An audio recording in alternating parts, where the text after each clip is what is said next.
Le New Concept Sport Running Mag vous est présenté par Brooks Run Happy.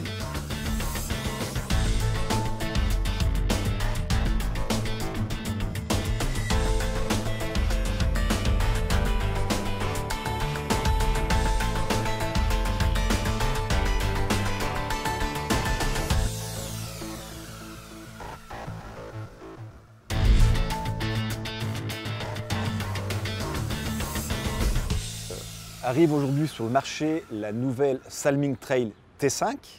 Pour rappel, Salming, que je vous avais présenté il y a quelques mois, est une marque suédoise, très peu connue.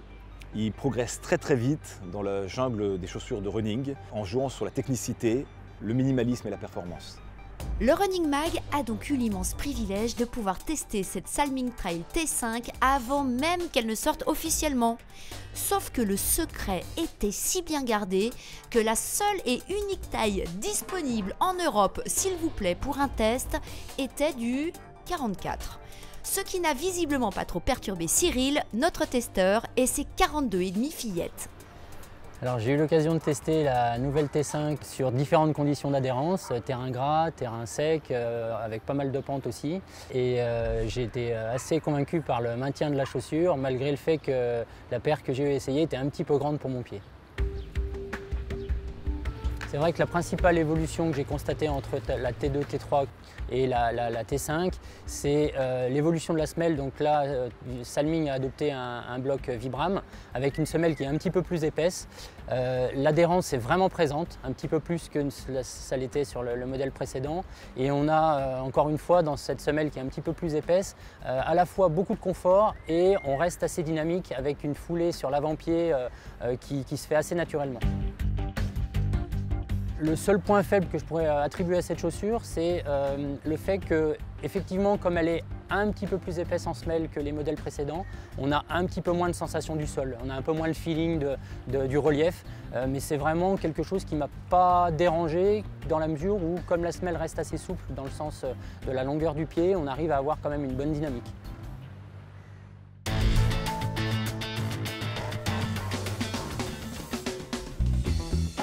Le mois dernier, nous avons fait la connaissance de Didier, qui a 53 ans, a terminé la dernière course de l'escalade sur la deuxième marche du podium.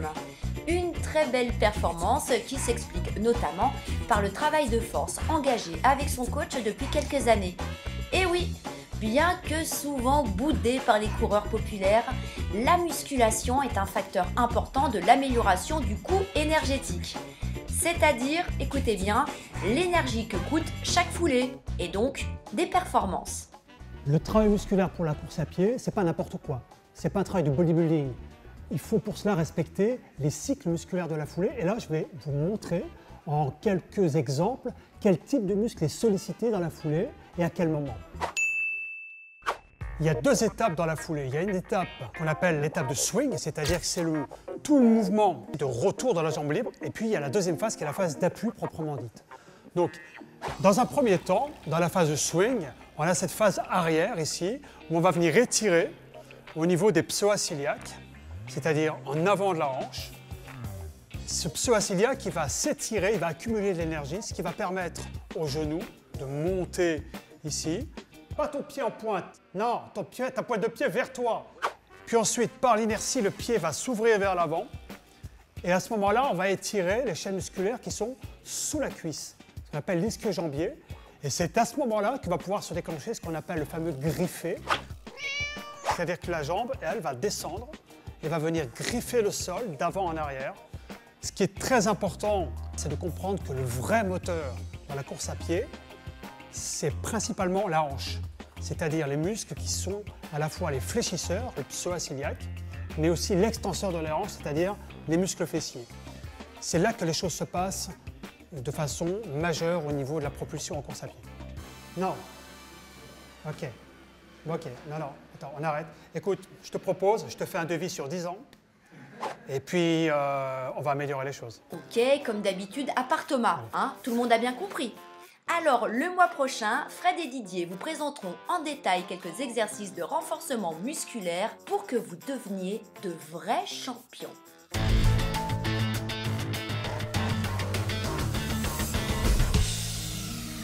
L'ancien vainqueur de Sierre Zinal et le grand spécialiste Tarsis Ansay l'a considéré comme l'une des 5 plus belles courses de montagne de Suisse romande. Et ce n'est pas nous qui allons lui donner tort. Car le Tour des Alpages à Anzère se déroule dans un décor alpin enchanteur, tout en offrant un parcours très roulant, accessible aux coureurs et marcheurs les plus populaires, ce qui est plutôt rare. Un compromis idéal qui l'an passé avait séduit plus de 1500 participants. Cette année, la course valaisanne aura donc lieu le 15 juillet, toujours dans le même écrin vert et vallonné, juste comme il faut. Il faudra pourtant faire vite, car si vous voulez participer, la participation est limitée à 2000. Petit bonus Running Mag, celui qui nous enverra la photo ou la séquence vidéo la plus belle, la plus originale ou la plus drôle de la course, verra son œuvre diffusée dans le mag et recevra un petit cadeau en prime. Alors ne perdez pas une minute de plus et surtout, inscrivez-vous au Tour des Alpages 2017.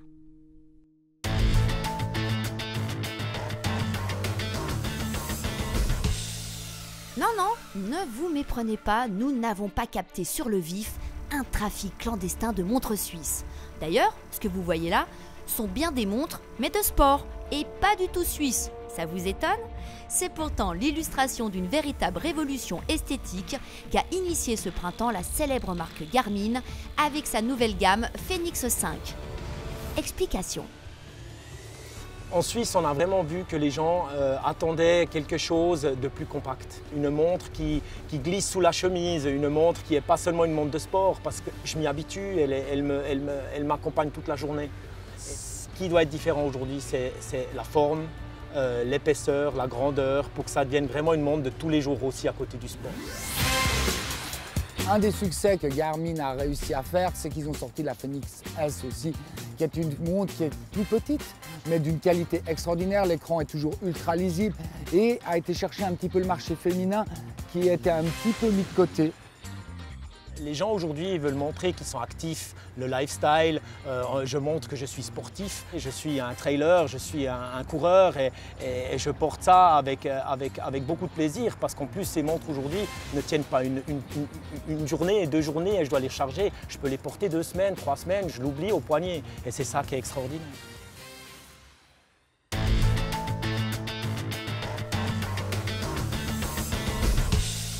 Chez le coureur à pied, les ongles, c'est un énorme problème. Les 2 grandes familles, c'est tout ce qui est ongles bleus, donc des traumatismes sur les ongles et principalement sur la racine de l'ongle.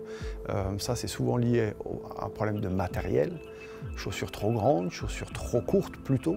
Et la forme de la chaussure, la largeur de la chaussure adaptée à la longueur sont des éléments absolument nécessaires pour éviter d'avoir des ongles traumatisés.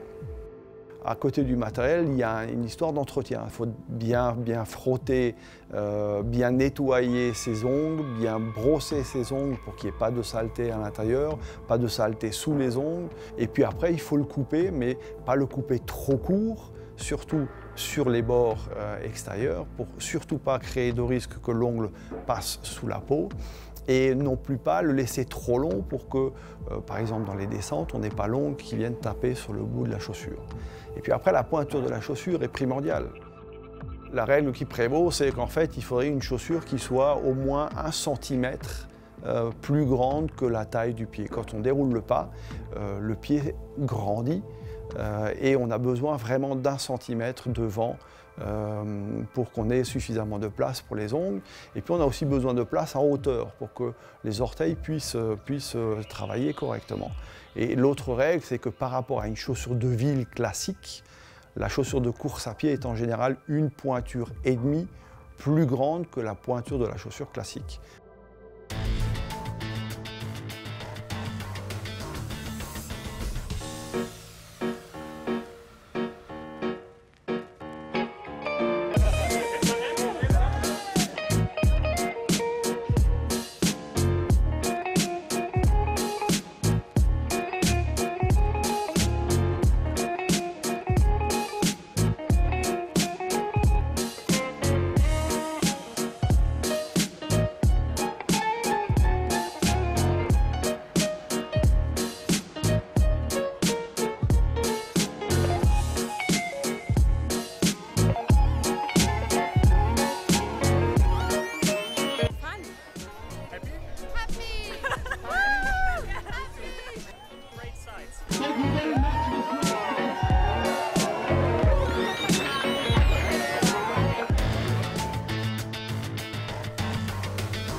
de bras désigne en anglais un soutien-gorge et il fallait donc répondre B à la question du mois passé. Les 3 brassières ASICS Zero Distraction Bras sont donc remportées par Christina Brunner, Corinne Anchaud et Angélique Vidal. Ce mois-ci, nous vous proposons de gagner 2 paires de chaussures Saucony très fun de la gamme Freedom ISO, un concept que nous vous avions présenté dans le mag du mois passé. Alors révisez votre running mag et répondez donc à la question suivante. Sur le plan technique, la Saucony Freedom ISO se distingue particulièrement par A. Ses couleurs pétantes, B. Sa semelle à crampons, C. Son dynamisme et sa légèreté. Envoyez dès maintenant votre réponse avec vos coordonnées complètes à l'adresse mag@ncsport.ch.